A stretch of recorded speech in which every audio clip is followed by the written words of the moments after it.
Vao mifanandrify amin'izay ihany misedra olana ny sampana vonjovony eo anivon'ny tafika malagasy na ny CPC no afantarantsika azy. Isany amin'izany ohatra ny tsy fahafahan'izy ireo manao ny vonjovony noho ny loza teraky ny afo.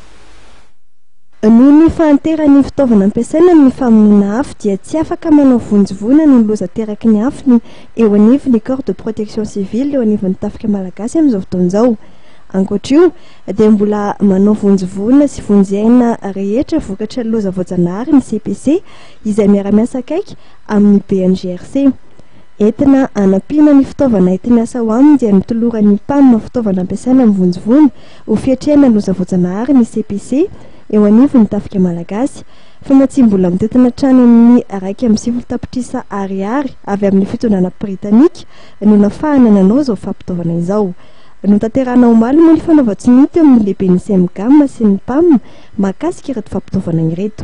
Indrindranareo araky ny efa niarahantsika nahiny teo amin'ny kabary ny fandimbazana teo dia misy fanaova-tsonia fiaraha-miasa teo amin'ny programme alimentaire mondial sy ny corps de protection civile fanomezana fitaovana hoentina manatanteraka ny asa izay ataontsika hoe vokatry ny loza voajanahary.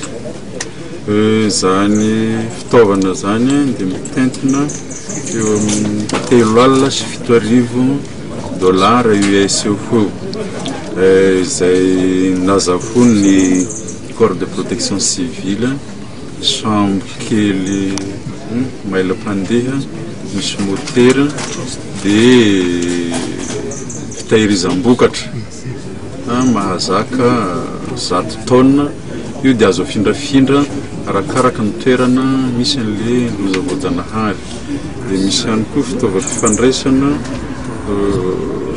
radio N izay radio VHF misy relais ahafahan'ny toerana misy voina mifandray amin'ny corps de protection civile. Ankoatra ny olana araky ny fampitaovana dia olana sedra ny CPC ihany koa ny mbola tsy fahampiany ratsamangaiky n'izy ireo any amin'ireo faritra. Toerana 4 ny fantatra fa voarakitra ny CPC amin'izao dia ny eto Antananarivo, Manakara, Tolañaro ary Fenerive Est. Ho avy Tsoela kosa ny Anny Thomas.